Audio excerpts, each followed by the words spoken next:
To be continued. 3 little words that hold the secret to the next great story. 3 words that will thrill you, confound you, give life to new possibilities.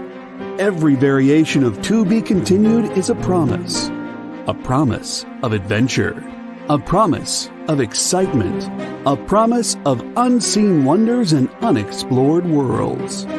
A promise that every issue you read makes you a part of a never-ending journey, and behind every page there will be an unopened door waiting for you. This story to be continued at your local comic book shop today. Visit comicshoplocator.com today.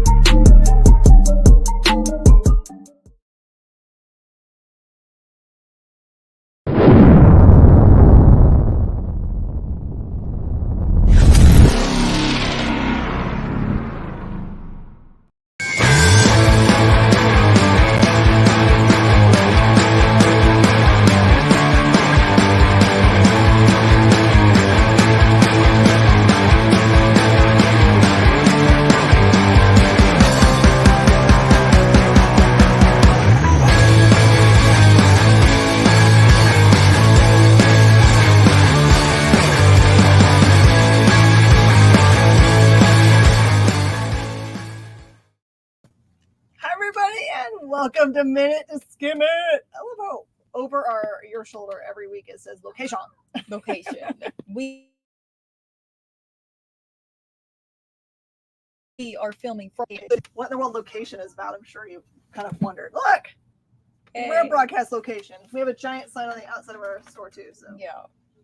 So anyway, we're here to tell you about comic books that are coming out this week. We're not going to spoil them for you. We're just going to tell you just enough to get you all hyped, and to know what to put into your pull box list. Sometimes I will give but I always do warn you. I'm like, hey, this is gonna be what's happening at the end, but it is a big clue to what this whole series is about. I think that's important because sometimes that's the thing that you're like, oh, I need to pull this. I need to get started on this because I want to read this kind of a story. Are you the kind of person that if a friend wants to talk to you about a TV series that's been on for a while, and then it's just eating them up inside, they want to tell you all the things? Are you the kind of person that's be like, okay, fine, tell me. I'm about the journey anyway, so it's okay. Oh yeah, I'm 100% that person. Number one, I'm always behind. I'm always behind. I'm always the person who hasn't seen the thing that came out 6 years ago, so I can't be mad about spoilers anymore. It's so funny that there'll be people who get mad about spoilers for a thing that you clearly you should have. Yeah. I can understand not wanting to just you meet an 8-year-old kiddo that just said, I get to watch Star Wars for the first time. My mom's going to let me. You don't immediately tell them, hey, you know what? You know who's Luke's dad? Yeah. You don't do that. That's mean. No. That's horrible. Don't do that. Yeah. I mean, an 8-year-old is like, I'm about to watch Seven for the first time. You don't tell him what's in the box. You just know that 7-year-old will never eat spaghetti ever again. No. If you haven't seen Seven, you should. But, have a safe word and a friend. All right, let's get going. I read 2 books this week that are no-word books, or at least the words in the books aren't in any kind of language that actually exists. They're made-up languages for the book. So I love those kinds of books because what it tells to me when you have a book, you open it up and there's not any words in the thing, that the art's going to be important and you're going to fall in love with it. So your safe word is spoilers. I love it. Okay. From Image Comics, Simon Spurrier, and I don't know Bergara's first name, but I'm going to learn it because, man, the art in this. This is Step by Bloody Step. Rot Michaels just mentioned me in a comment. I'm going to die now. Sorry. I should not look at little notifications that pop in from the side. So, hey, BBB! So this one is a really beautifully rendered story that looks like it's got this giant mech suited person. You assume there's a person there, I guess. I guess it could be just a mech. And the mech is carrying around this little, I'm going to guess girl. They never show genitalia, and they've got long hairs, but there's no telling. Person. I mean, a person. Yeah. And it's very interesting because it goes from the very beginning, has the young person does not have any clothing, and they're in the snow, and they're kind of in dire straits. And the story is just so beautifully rendered. They come across multiple very scary creatures, one of which loses the battle and then becomes clothes for the young lady or man. Like magically, or like No. there's a process that There's happens? a process that happens. Okay. You get to see the process, which is Yeah. kind of cool. But it takes you through kind of like their journey together, and the people that they come across and the creatures they come across. It is just so beautiful. Highly recommend this book. It's really not something probably for like really littles, but I mean, young teens, probably 8 to 10s could probably handle the amount of violence that's in this. It's just like hunting level violence, I guess, is what I would call it. Yeah. But this one is so beautiful. Put it on your polls, step by bloody step. And there are some bloody steps in this, so it lives up to its name. All right. Let me start with my DC, like I often do. Let's start with Aquamen. Also, because this book has made up language in it, because it has people speaking in Atlantean, and you don't know what they're saying, and neither does anybody else. So, because they don't have like little translations below in the block. No, because part of it is, so Aquamen, I'm gonna be honest. So there's a lot going on. There's a lot coming into this book, because as you know, with Aquaman, The Becoming has been rolling into this. They do have a lot of asterisks of like, hey, this character is doing this because of the storyline from this to this. This is all, as we've known is coming, this is all the Aqua folks coming together. It's really interesting. It is a lot. Like I said, they do help you out, give you little asterisks. I did feel a little like, whoa, I didn't read that one, so what's happening with this guy? But it was definitely still good, and definitely by the end of it, I felt like, okay, I know where the story's going. I have been introduced to the characters, even if I'm not super familiar with them. And in this one, what is happening is that there are people living as regular people, like regular humans, who actually are part Atlantean. They just have some, they're like half Atlantean, just for whatever reason, and they have come to the surface and are just living a normal life. And they're aware of that. They've made this choice that they're like, I'm going to go live among the humans. Can they live under the water, though? Is that part of being Atlantean, that you can also live underwater if you wanted? I believe so. It's not directly addressed, because the main issue is that something is happening to them. Okay. Something is happening to them where that these people are like going feral. Oh. And like they're like reverting to like, I don't know, it's almost like some combination being feral and being like becoming like an extremist, like terrorist person. So it is, and of course like the Aquamen are now like, we have to do something, number one, to help these people, and also to stop them from hurting other people, because that's what's happening. So it's really interesting. And like I said, this is a lot of stories all coming together, and very good jumping in point. If you've been curious about the Aquamen, all the things that are going on with them, this is definitely a good jumping in point.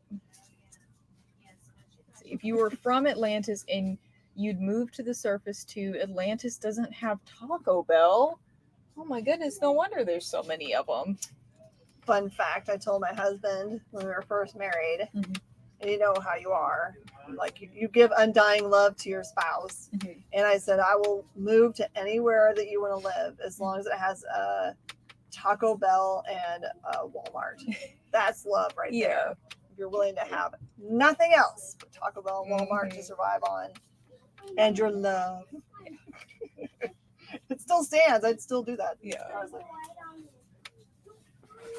Although they stopped making the thing that I love so much. I love Mexi Melts, and I don't think they make Mexi Melts anymore unless you find some old school person that knows how to make Mexi Melts, and then they're like, I got your back. And then they make it for you. You're so happy.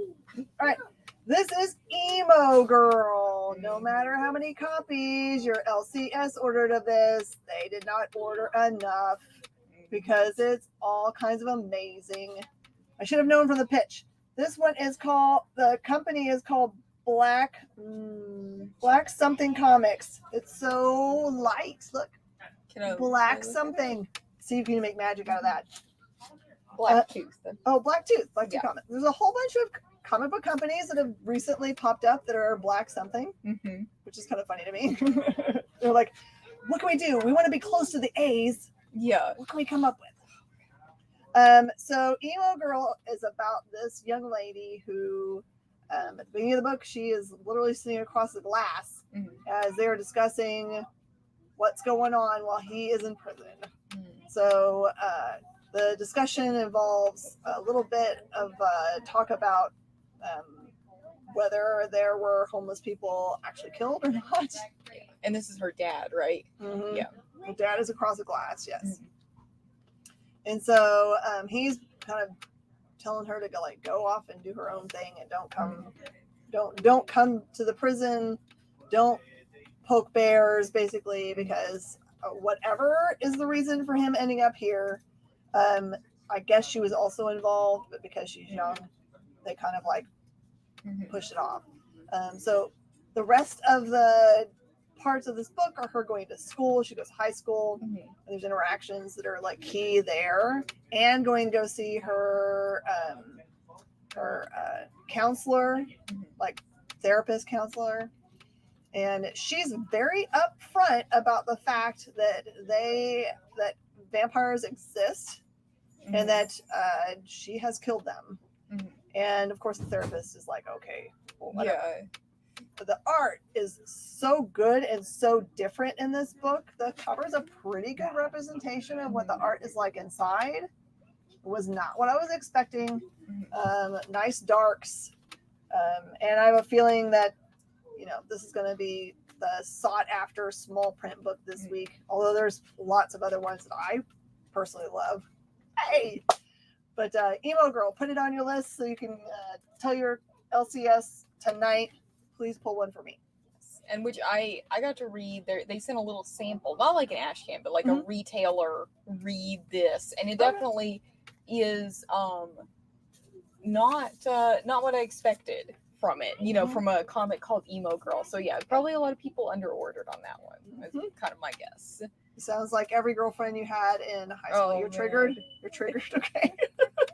They all believed in vampires. Well, we all played Vampire the Jihad, so yes, we all believe we are vampires or vampire hunters. Clearly. All right, continuing my DC. This is the only other DC that I have for this week. Your favorite? Yes, my favorite. The Human Target, number 5. And you can see we have John here in the background and Martian Manhunter. And this one is, I grabbed this and I was like, well, I might review it. I was like, well, I'm gonna read it, but then I might review it if we don't have time. Maybe I'll save it to the end. This is probably the best one so far. Well, I love it, especially because I love John. Yes, you are. Well, he's not in the best position in this one. So, but he's okay. And I think that he's going to be very important to the story moving on. This one, though, is a full-on psychological deep dive, flashback memories to childhood trauma. This one goes deep. I was sitting there reading it. I'm just number one, what's happening? And then you get to the end and you're like, oh, it's one of those where it's you're reading, you're trying to figure out because it keeps flashing backwards and forwards and you're like, who is this and who is that? And wait a minute.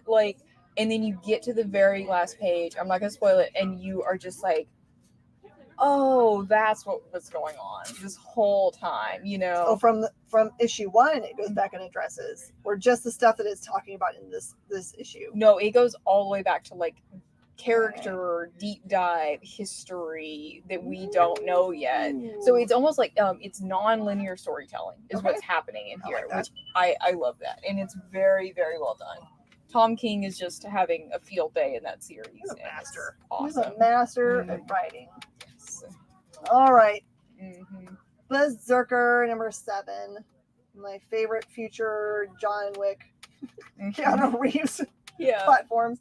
Okay, so what you need to know to get into Berserker, and if you haven't been reading it, you should be. But this is something that Keanu Reeves has been working together with Boom very closely, and Matt Kent, to get this story laid out just the way that he wants. The Berserker character, who has no name as far as we know, we'll just call him Berserker, it is so ancient that they're not 100% certain when he was created or born, and he's quite clearly very immortal. So the government kind of has him and is kind of like, like bebopping him around to different parts of its organizations to its best interests, and are kind of dangling over this character that they can help him figure out what his origins are, so that he can then stop being immortal, because that's kind of something he wants, because he's, more than 12,000 years old, according to this book. Yeah. That's a long time to be around doing anything. So this specific book is kind of like tied into this special object that an antiquities person that I think is also governmental has presented the Berserker guy with, to say, where is this from? Because I guess they use him a lot because he's been through all of time, that he can translate languages for them, because he knows all of them, even languages no one's ever heard or seen before, or what is this object and where is it from? So they use him a lot for those kinds of things, and that's how they're using him for this box object. So they know what's in it when they're asking him, but they basically go through all of time, way, way, way back to where it actually came from. It's super important because they're talking, they're getting down to the brass tacks of the genetics of him. They're trying to figure out his genetics, probably because it would be really nice to have a whole bunch of immortal soldiers. Yeah, but they just have the one of him. So this goes forward in the story. That's as much as I'm going to tell you. But this one, there hasn't been a single issue of Berserker yet that's been kind of throwaway. It's all moving forward to unravel the mystery of him. They haven't really used him for anything yet. Like some of those things, like surely there's going to be part of the story that they're going to get to take off on and really utilize him and the abilities he has. But yeah, I just love that he's a damaged character because he's been through everything. So for 12,000 years, I can't even wrap my mind around it. All right, let's see. What am I? I'm gonna do. Let's do a fun one. I was hoping you picked that up. I saw it. I saw that it was in the box. I was like, "Oh, this is Rockstar and Softboy." This is a thick book. I did my best to get through it and to fully wrap my mind around this one. It's really, really fun. So this is about two gay best friends, Rockstar and Softboy. They are opposites. It's really fun because it starts off with full character profiles of both of them, side by side, like D&D. It kind of, but it has it's like a if you were gonna do a Secret Santa and you gave how sometimes they're what's your favorite color, what's your favorite thing, to help someone understand what to get you as a gift. Dislikes tofu. Yes. Yeah. Loves holding hands in the sunlight. Yeah, that's it. And it has their star sign and all this fun stuff. And they are total opposites, but they're best friends and they're roommates, and they are living together in Los Angeles. And basically Rockstar is it's their names match perfectly, and it's Rockstar is the party guy. He's out there, he's very social, and the first thing he does is sleep with one of Softboy's coworkers, which he's not happy about. And so it's really fun. And then there's like a lot of like really kind of like mystical and like fantasy elements to it, which at first I thought was like, oh, it's a metaphor. And then I was like, oh no, this is literally, there's like a monster villain that shows up, and then they have to like, you know, I'm not to spoil it too much, but like they like do like superhero style like fighting, you know. So it's awesome. They look like the oddest couple. Because Yeah. it's clear that one of them is a cleanup person, the other one's Yes. just a slob. Oh, I like yeah. that chair though. I want one. Yeah. So this one was so fun and awesome. And like there was a lot, I didn't really get the chance to Marco's on. Hey Marco. Yeah, and I didn't get the chance to read because I know that there was a whole like introduction and there was a whole like in part that was like, thank you for reading my book, but I didn't get to read those parts because it was Minute to Skim It day, so I was just going as fast as I can. Oh, is that his book? Yes. Is that Marco's Okay, book? Marco Fontanelli, all the way from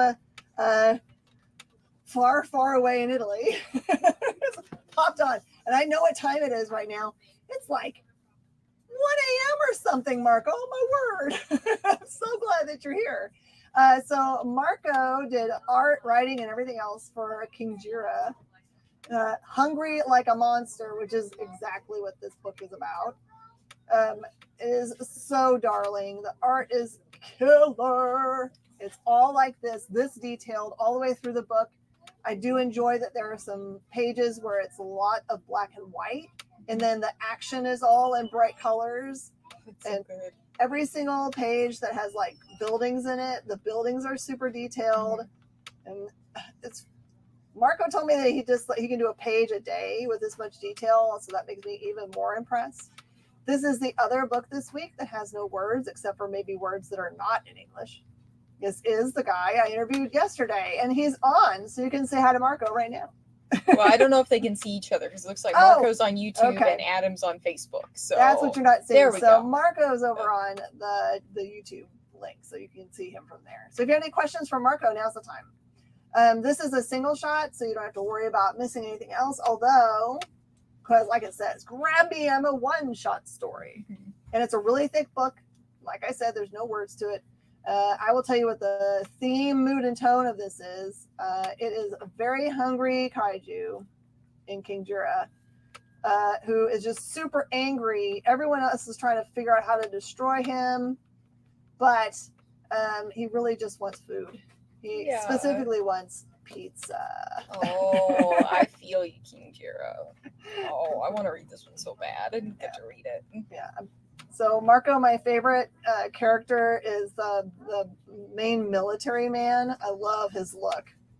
Really, really cool look in this book. Marco, if you want to post up, you can type in any of your social media that you want, and we'll make sure it pops up on the screen so everyone can follow you and all of the other cool stuff. I need to follow him. If hopefully he has like Instagram or something, because I love definitely following Insta. artists. Yep. Yes.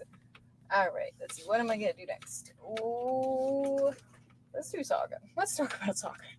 Let's get everyone prepared for Saga for this week. This is one that you need to be prepared for, and you don't think so. You're just like, oh my goodness, this is fun. We're having a good time.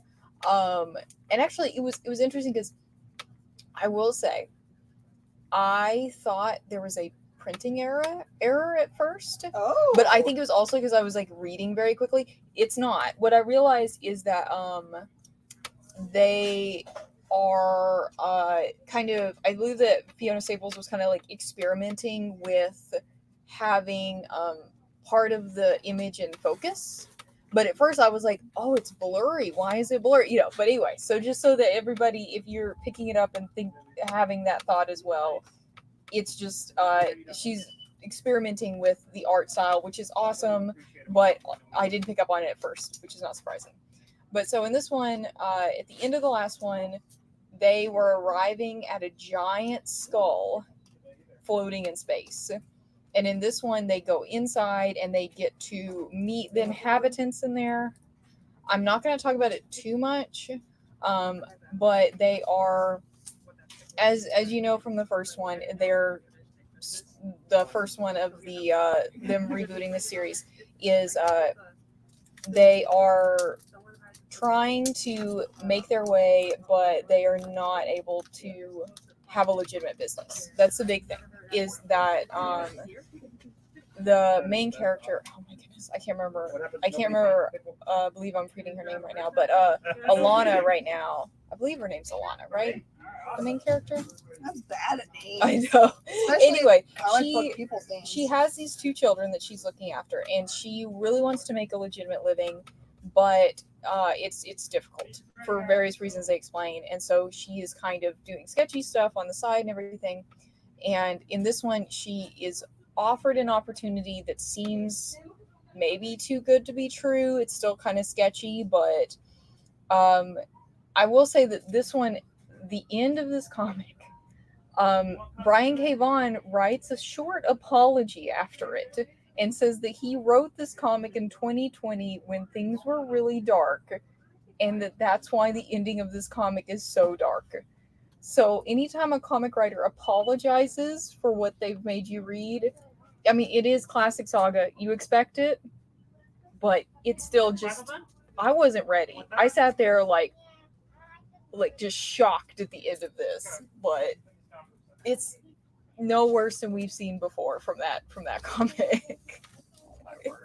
I don't think he's ever apologized after he's done something though. So that one was okay. Adam Skinner has asked a question. Am I going to get Marco's big black and white books? I'm going to certainly try. If it's easy enough to order them and it doesn't cost $1 million to get it over from Italy, yes, I will, because I want to. He hasn't put them on there, so I'll let you guys know. Those are his company's Passenger Press. Look up Necrostorm, and you'll be able to find Marco's stuff. Also, Undead Space Knight is inbound. Pentagram of Horror you can find. Tales from the Grave, The Cursed Tree, and the Living Cemetery. That Shape Inside of Me. And he did an awesome cover for Turbo Kid. If you're wondering what other stuff you've seen from him. I'm going to show this really fast. Somehow it escaped my list and I'm crushed inside my brain. Oh no! All new Firefly. This is not linked to the main series. This is all new for you. You remember David Boer did a little series of Firefly for Boom, and they liked it enough that when he had a second idea, they said go for it. So all I can tell you about the all new Firefly is I do know that Kaylee is now the captain of the ship.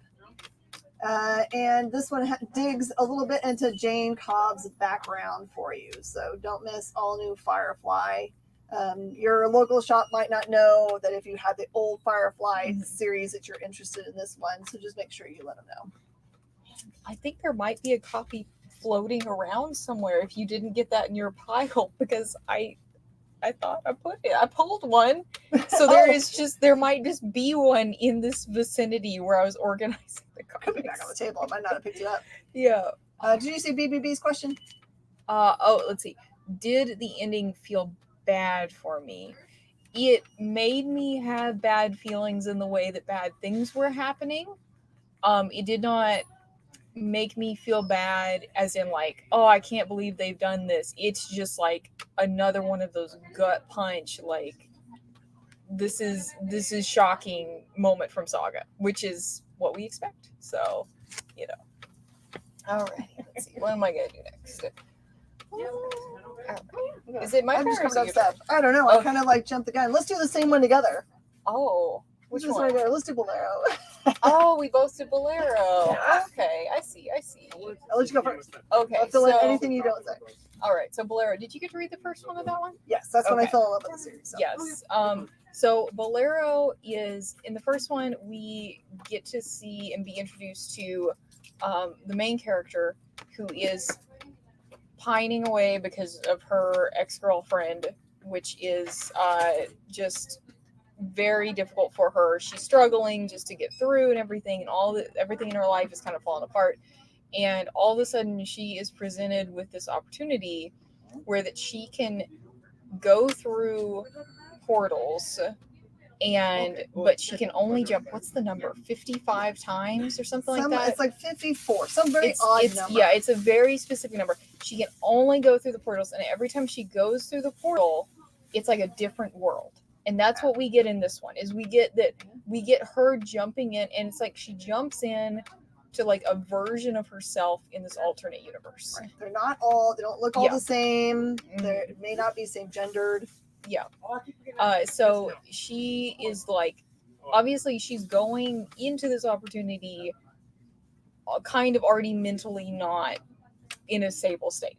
So she just is like jumping and jumping and jumping. And every time she jumps, she tries to find her ex and get her back. And tries to, it just keeps going. And it is so fun because these stories are drastically different, It's really, really wild. Like all these different things that they've come up with, all these different universes. So it's, which was your favorite universe that she jumped into? I mean, not to put such a weird point on it, but I kind of like the one where she just kind of like lets herself go and like, not the move I would make, just to be like get lots of sexual partners, but it just felt fun to me. She was like, well, forget it. I've jumped a whole bunch of times. I'm not going to get my woman back. I'm just going to do everybody else then. It kind of feels like it's a pivotal moment for that character. Yeah. Also, the Eiffel Tower, all of them are like weird, like alternate. I remember that one, the Eiffel Tower is like a plane that's flying around the city of Paris. It just, my favorite one was the medieval, where she's like on like a medieval battlefield, and she's like, her ex is like the captain of the army, and then she's like right there with her. That was my favorite because I think it's big and epic and their swords. But yeah, and in this one, so she jumps through all these different things, and then she kind of has a moment of like, she has her moment of clarity where she's like, with some help of like, I don't know what I'm doing. She has an advisor help her kind of and be like, hey, here's what you should do. And you start seeing her kind of moving into a new phase and okay, maybe I'm going to try this now. So that series has been so good. Maybe this is like the stages of grief. Yeah. Maybe they're just showing it like you need 54 somethings to get over someone. It definitely is. I would definitely say that it is a book about grief. And so that's really interesting. But it has sci-fi. So that's always fun when you can have your actual like deep feelings encased in spaceships. Yeah. That's what I like. So oh, by the way, I opened up the new Cats vs. Pickle set today, and it has the astronaut kitty in it. We were hunting that down the other day. Yes. What's the time gap between this and time we go live for claims? It's a 1 hour review show, so you got half an hour from now. Yeah. Well, and there is no gap between the two shows. Yeah. There's no gap. Like once we're minute. done, we go boop boop selling things. Yeah. And it's us again. Sorry, you have to see my ugly face all the time, but that's the way it goes down right here. You doing one now? All right, I'm gonna do a short one because I'll be full disclosure. This is Supermassive. It's a single shot book. It ties into Radiant Black. I got to read Radiant Black #1, and then I didn't get to read any of the other ones, so I'm not 100% certain if this just like picks up where the last Radiant Black ended off. I do know 100% there are 2 new characters that they introduce in this thing. And it's so funny. Their names kind of, I'm not going to be able to remember the exact ones, but it's kind of like in Pacific Rim when they start naming things, Obsidian Black and whatever. They're kind of fun names like that. But I think it's, they have like, I'm going to look them up because they're really cool names. And there are first appearances, so you probably want to get it. Man, I love their name. Why can't I find it? No, it's going to be one of those things where I'm not going to be able to find it. Because they don't have like big letters above their heads to make it really helpful. But it has super bright colors. It's very neon for most of the book, especially when they're in their kind of like mech suits.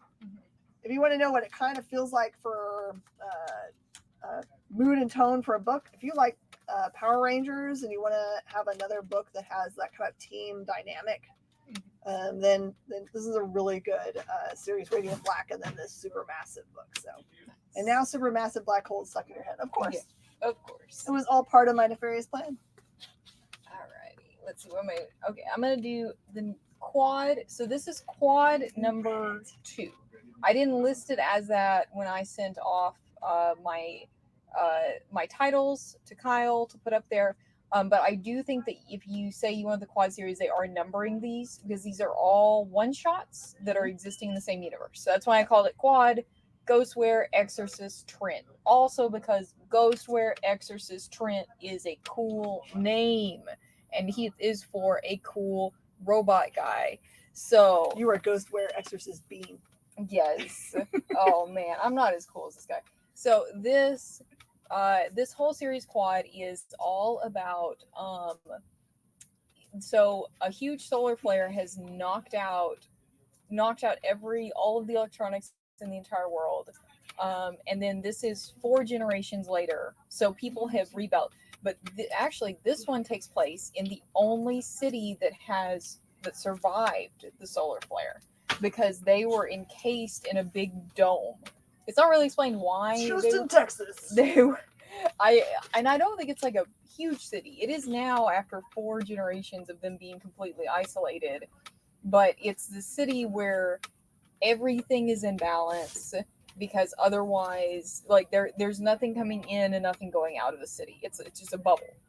And they, like I said, they survived because they were protected. And in this city, there were robots, like human civilization. It's interesting because you get to see like what level human civilization was at before the solar flare hit, because they have like full-on robots and like super advanced technology. And in this one, a lot of the robots though have kind of gone by the wayside because people have been so focused on surviving. So there are still robots, but they're not as common. This one also has a version of like Asimov's robot, like rules of robotics that comes into play. And it is really like about this main robot who he has been through a lot. He has been through situations where he has broken the rules, but he is still out there because he's very useful. And he's basically like existing on his own. And one of those story things where that like he really isn't supposed to be doing what he's doing, but he's out there. He is more sentient than just a robot that's just like stomping around. And he is basically working as a investigator for robots go bad, and then he investigates them. Kind of Blade Runner-ish, really, so pretty cool. Yes, and it's very good. And like I said, all these are one shot. So even if you didn't get quad number 1, you can get this one, and it's a whole story in one book. And it was absolutely awesome. And he has some really cool gadgets that he has invented himself. So that was an awesome one this week.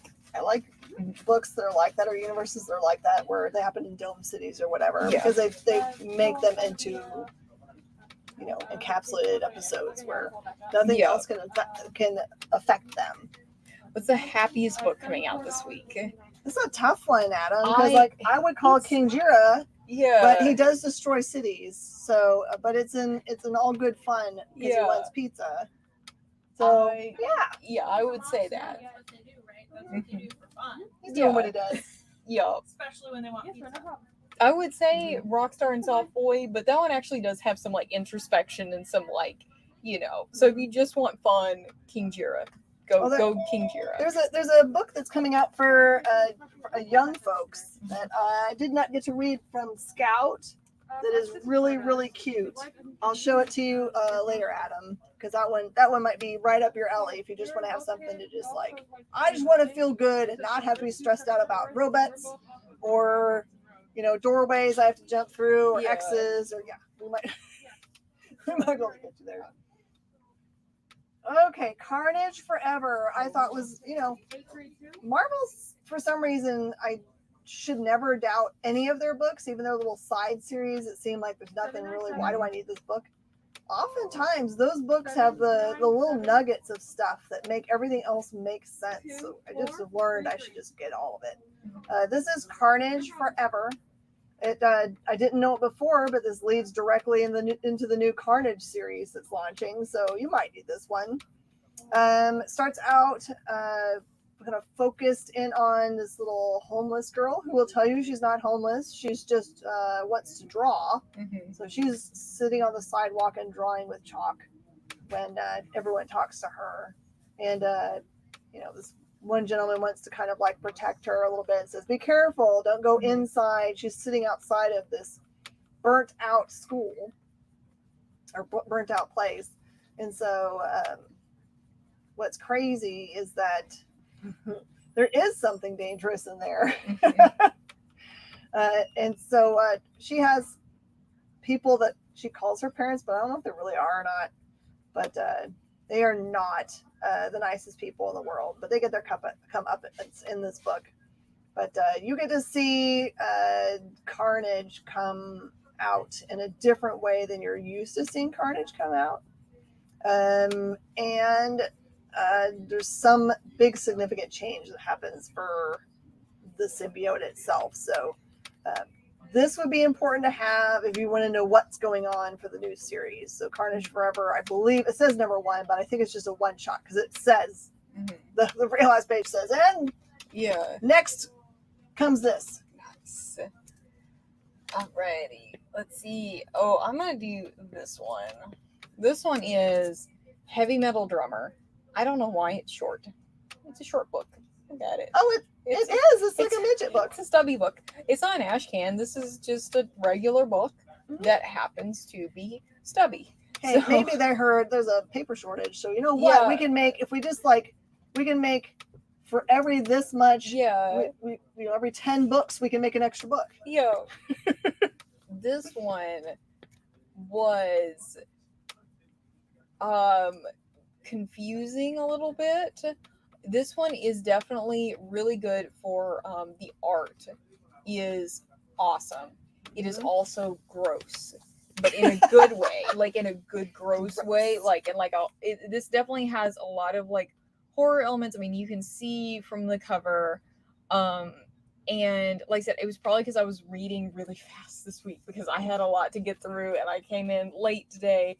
And so in this one, there are aliens.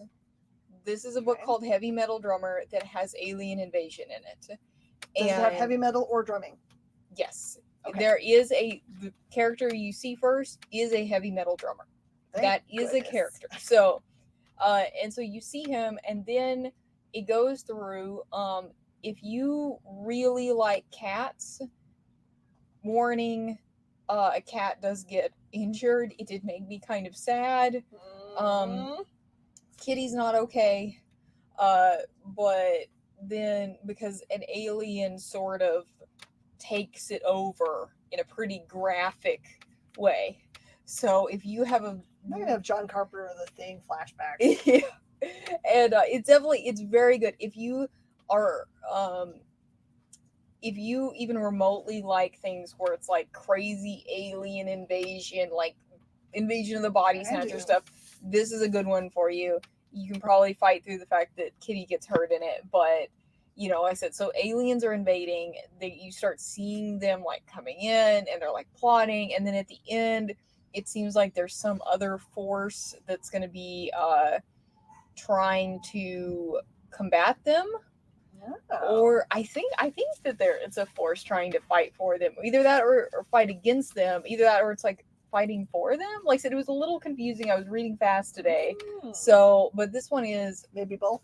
Yeah, and it's also like not mom. Not fluffy. No, I know. And it is not heavily focused on music. That's the thing you probably need to know. This is a monster book, not a music book, because I'm afraid people are going to be like, oh, great, a book about musicians. It is vaguely, but it's mostly about monsters. So, Mostly. Yeah. That's good to know. Yeah, Hannah wants to know because Hannah will buy it for the music part. Yeah. Mostly. He's actually not a very good drummer. They're really mad at him. His bandmates are. So. I'm not a good drummer either. So. I'm going to give you guys a quick roundup for this week's Amazing Spider-Man number 90. There is the Goblin Queen on the front cover. Now we've got both Ben Reilly and Peter Parker in fighting shape, and they're trying to figure out how to take down Beyond Incorporated, because they both have come to the realization that it's not good for anybody and they have other ties to other bad stuff. So that is what this book is about. Can't go any deeper because then it gives away stuff. So. Oh, am I to the end of mine? Oh, Yes. I should do 2 then, or no? You can. I've saved the best for last this week. This is definitely. Let's see. You haven't talked I'm gonna about. Yeah. Oh, like I'm having a brain fart for Distorted. I think I've got it in my brain. Okay, Ice Canyon Monster. This one is by Blood Moon Comics. Oh, another in one. the same vein as their other book, White River Monster. It is a monster book, and it gives you the origin story of the Ice Canyon Monster. It says an angry shaman releases a deadly monster into the waters, and that's exactly what happens in this book. So if you like weird monsters, this one would be a good, like, the best way to describe it is a mixture between a shaman-looking face and an octopus and a shark. It's a monster book, straight up monster book. If you like monster books, this is the book for you. This is a monster week. Last week was like So many zombie monsters. week, and this is monster week. Mhm. All right.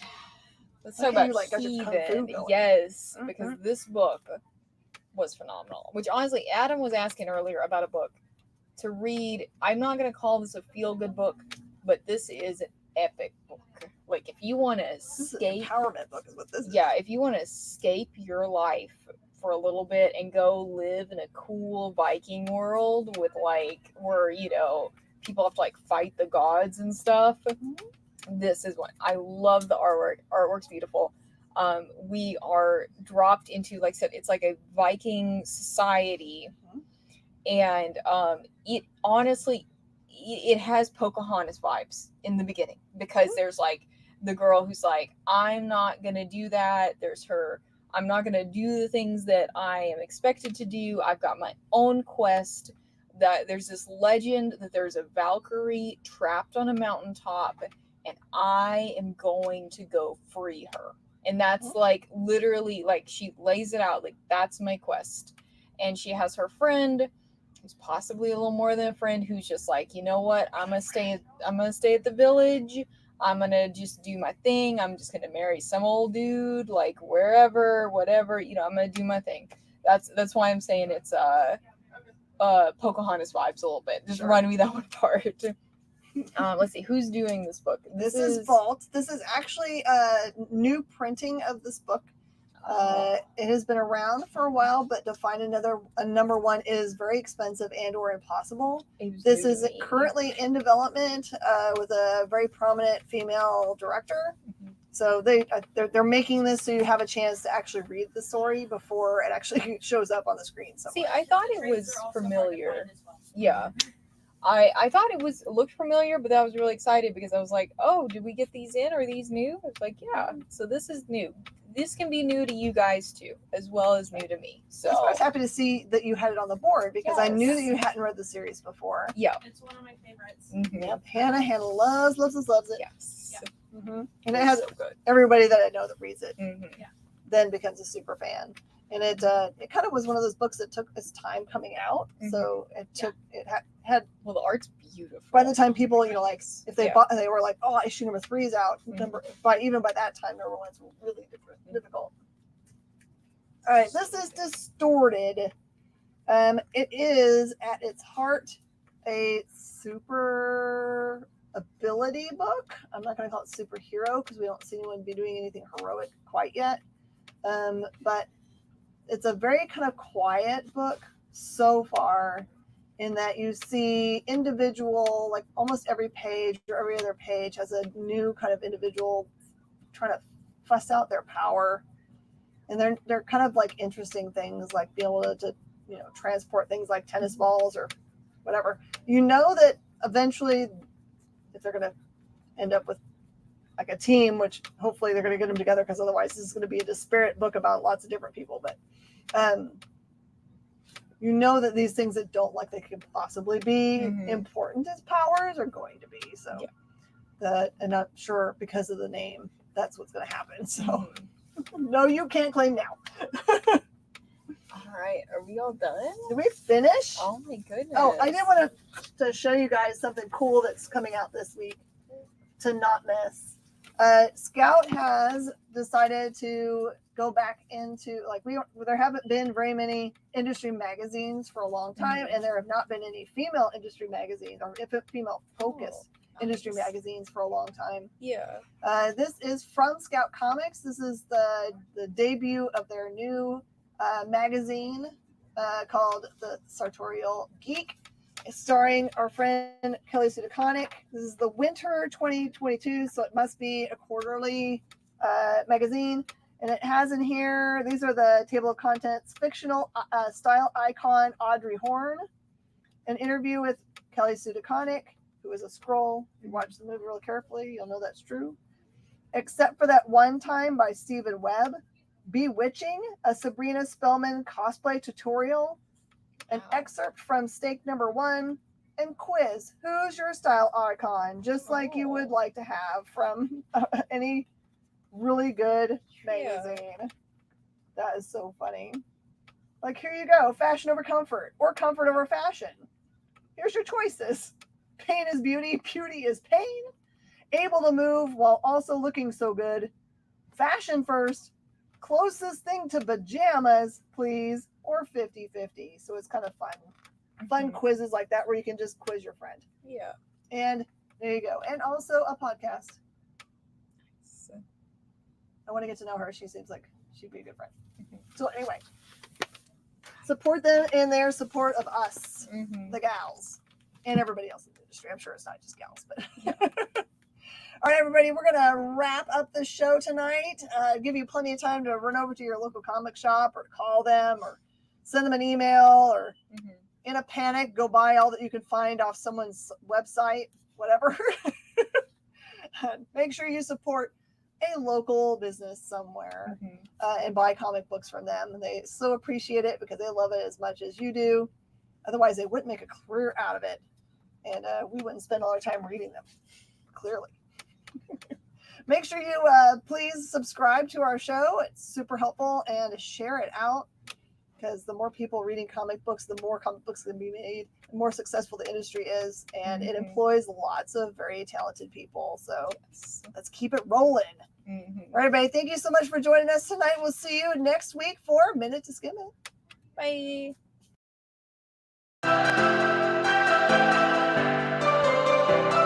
This is The Experience.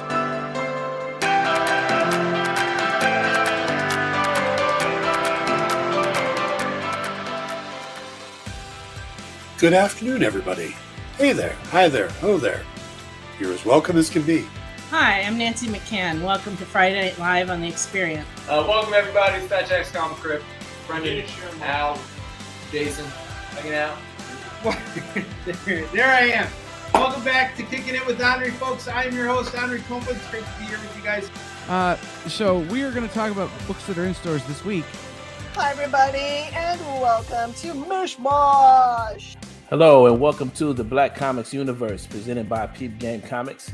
And you gotta love it that the first people in a Minute to Skim It are creators. Up, everybody, welcome to another Wednesday Warriors. My name is Joey Galvez, and this is my pal Ambrosia. Hey everybody, welcome to Space Cadets. Hey, what's up? Welcome everyone for another episode of I Must Ask You a Question. Hi everybody, welcome to Nerd News Now. Hey, this is Rex. Welcome to Comic Collectibles. Hey, hello all you happy people. Welcome to the Dan Wickline Show. Hi everybody, and welcome. This is the crazy show that we do on Thursdays called What's in the Box? What's in the box? Comic culture and sales.